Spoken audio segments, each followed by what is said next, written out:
Good evening and welcome back to another episode of The Longing, where today we are going to be continuing to read the Iliad by Homer. So, let's get going, and we are getting closer and closer to the end of this set of books. So, here we go. For lo, the god in dusky clouds enshrined, approaching dealt a staggering blow behind. The weighty shock his neck and shoulders feel, his eyes flash, sparkles, his stunned senses reel. In giddy darkness far to distance flung, his bounding helmet on the champaign rung. Achilles' plume is stained with dust and gore, that plume which never stooped to earth before. Long used, untouched in fighting fields to shine, and shade the temples of the mad divine. Jove dooms it now on Hector's helm to nod, not long, for fate pursues him and the god. His spear in shivers falls, his ample shield drops from his arm, his baldric strows the field. The corslet his astonished breast forsakes, loose is each joint, each nerve with horror shakes.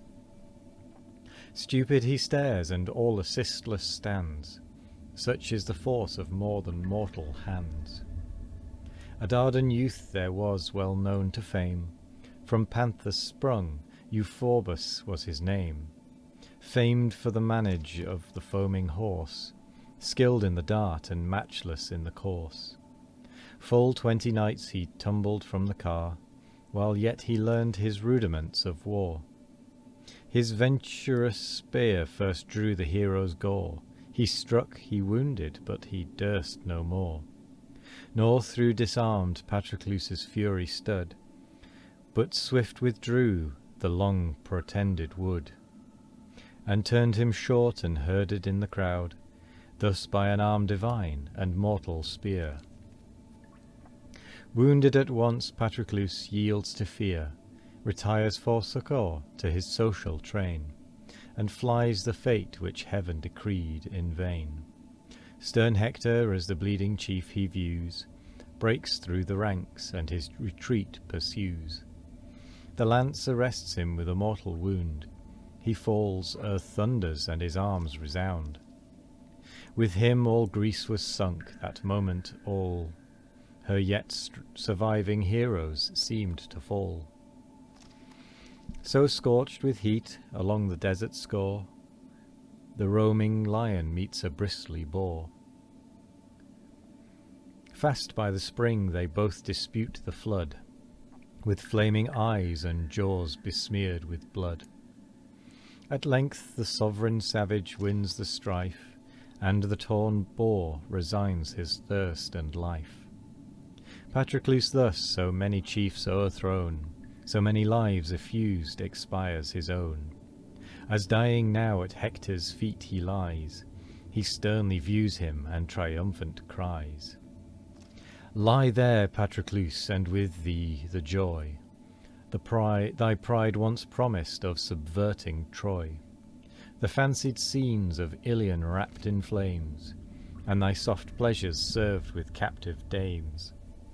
Unthinking man, I fought those towers to free, and guard that beauteous race from lords like thee. But thou a prey to vultures shalt be made, thy own Achilles cannot lend thee aid. Though much at parting that great chief might say, and much enjoin thee this important day. Return not, my brave friend, perhaps he said, without the bloody arms of Hector dead. He spoke, Patroclus marched, and thus he sped. Supine and wildly gazing on the skies, with faint expiring breath, the chief replies. Vain boaster, cease and know the powers divine, Jove's and Apollo's in this deed, not thine. To heaven is owed whate'er your own you call, and heaven itself disarmed me ere my fall. Had 20 mortals each thy match in might opposed me fairly, they had sunk in fight. By fate and Phoebus was I first o'erthrown, Euphorbus next, the third main part thy own. But thou, imperious, hear my latest breath. The gods inspire it, and it sounds thy death. Insulting man thou shalt be soon as I. Black fate o'erhangs thee, and thy hour draws nigh.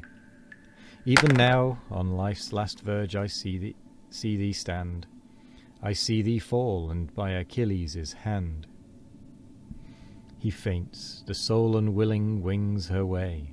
The beauteous body, left a load of clay, flits to the lone uncomfortable coast, a naked, wandering, melancholy ghost. Then Hector pausing, as his eyes he fed on the pale carcass, thus addressed the dead. From whence this boding speech, the stern decree of death denounced, or why denounced to me? Why not as well Achilles' fate be given to Hector's lance, who knows the will of heaven? Pensive he said, then pressing as he lay, his breathless bosom tore the lance away, and upwards cast the course, the reeking spear. He shakes and charges the bold charioteer. But swift Automedon with loosened reins, wrapped in the chariot o'er the distant plains.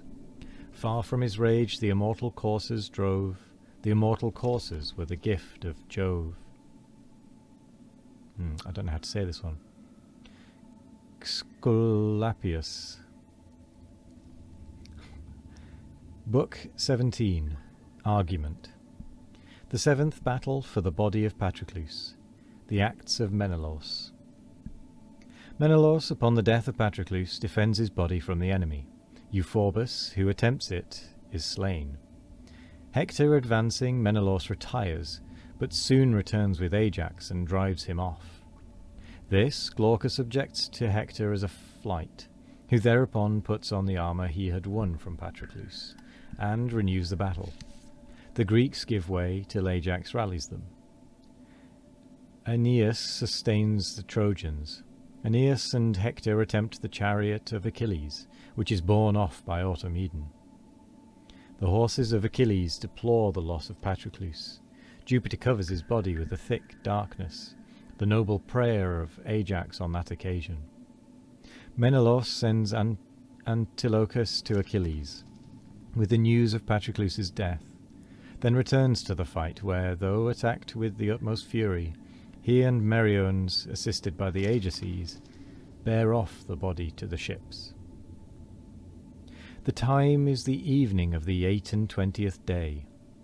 The scene lies in the fields before Troy. On the cold earth divine Patroclus spread, lies pierced with wounds among the vulgar dead. Great Menelaus, touched with generous woe, springs to the front and guards him from the foe. Thus round her new-fallen young the heifer moves, fruit of her throes and firstborn of her loves. And anxious, helpless as he lies and bare, turns and returns her with a mother's care.